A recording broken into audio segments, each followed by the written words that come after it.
Hoje, 2 pontos altamente teológicos, altamente polêmicos. Sabedoria, dizem entre si os ímpios, em seus falsos raciocínios.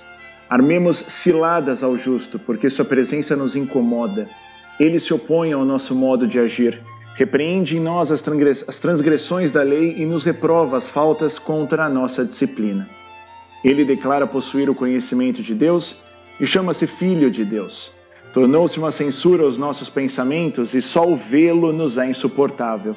Sua vida é muito diferente da dos outros e seus caminhos são imutáveis. Somos comparados por ele à moeda falsa e foge de nossos caminhos como de impurezas. Proclama feliz a sorte final dos justos e gloria-se de ter a Deus por Pai.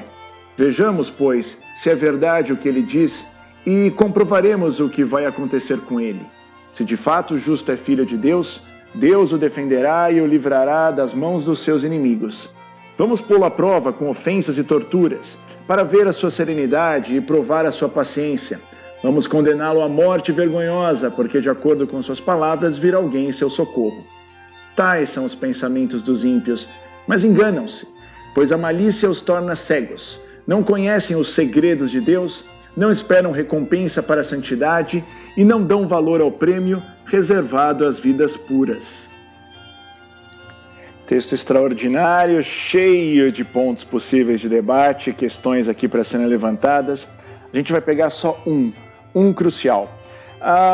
O texto mostra o tempo todo, sobretudo por meio dos adjetivos, uma diferença entre os que conhecem os segredos de Deus, esperam recompensa pela santidade e dão valor ao prêmio reservado às vidas puras. Essas 3 coisas, atenção com elas.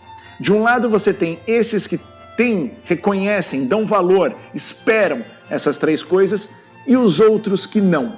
Os outros são os ímpios, os falsos, falam em ciladas, transgressões, insuportável, moeda falsa, impureza, enfim. De um lado os que têm Deus, de outro lado os que não têm Deus. Ponto importante. Quem são esses exatamente, com esses adjetivos tão ruins? O que significa? São os malvados? São as pessoas más? São as pessoas que saem por aí cometendo crimes? Pessoal, a gente tem que ter noção clara quando lê um texto como esse. Esses, cujos adjetivos são tão ruins, são todos os que não conhecem os segredos de Deus, não esperam recompensa para a santidade e não dão valor à vida pura. Essas pessoas, não necessariamente aos olhos do mundo, são más.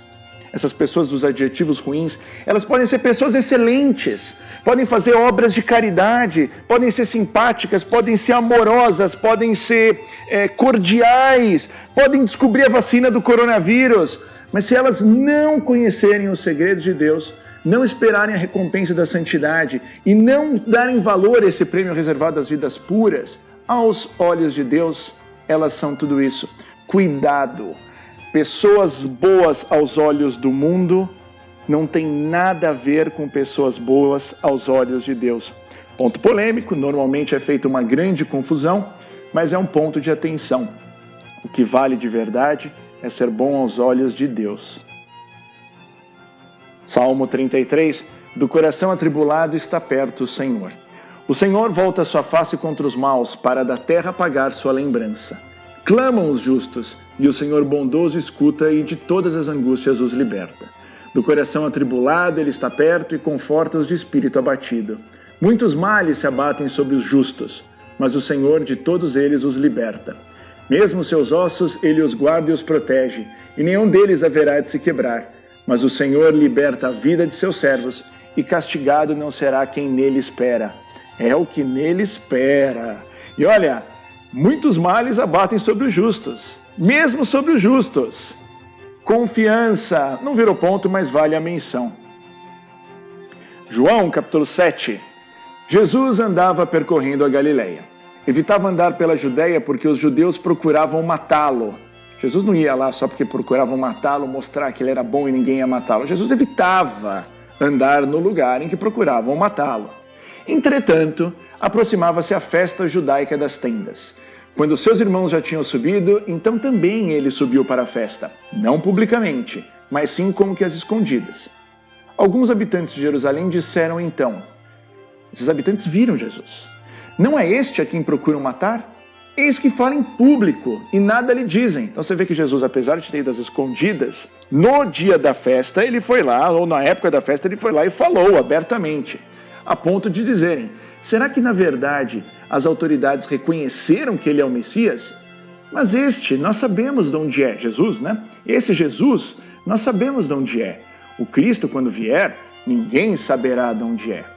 Em alta voz, Jesus ensinava no templo, dizendo, vós me conheceis e sabeis de onde sou. Eu não vim por mim mesmo, mas o que me enviou é fidedigno, é Deus. A esse não o conheceis, mas eu o conheço, porque venho da parte dele, e ele foi quem me enviou. Então queriam prendê-lo, mas ninguém pôs a mão nele, porque ainda não tinha chegado a sua hora. Passagem também com vários pontos interessantes, esse fato dele se preservar e depois ele aparecer, o que significa a festa, pelo amor de Deus, pessoal, quando vocês encontrarem um texto desse, não vai ficar desesperado para querer saber o que é a festa das tendas. Aí todo mundo sabe o que é a festa das tendas, mas não sabe o que significa a passagem. O que importa é o conteúdo espiritual da passagem, não o valor histórico da festa das tendas. Mas vamos ao que importa. Qual é o ponto aqui? Um ponto. O que me enviou, que é Deus, é fidedigno. A esse não o conheceis. Olha que loucura. O que Jesus está falando para os judeus é que eles não conhecem Deus. Opa! Mas não são justamente os judeus que durante milênios, desde Abraão ou até antes, desde do próprio Adão, têm contato com Deus e conhecem Deus e têm relação com Deus. Aí eis que chega Jesus e fala, a esse não o conheceis. Judeus, vocês pensam que conhecem Deus, mas não conhecem. E olha, para não ter a menor dúvida, no capítulo 14 de João, versículo 6, tem uma frase que todo mundo conhece, que é aquela em que Jesus fala, eu sou o caminho, a verdade e a vida. Ninguém vem ao Pai senão por mim. Ninguém vem ao Pai senão por mim.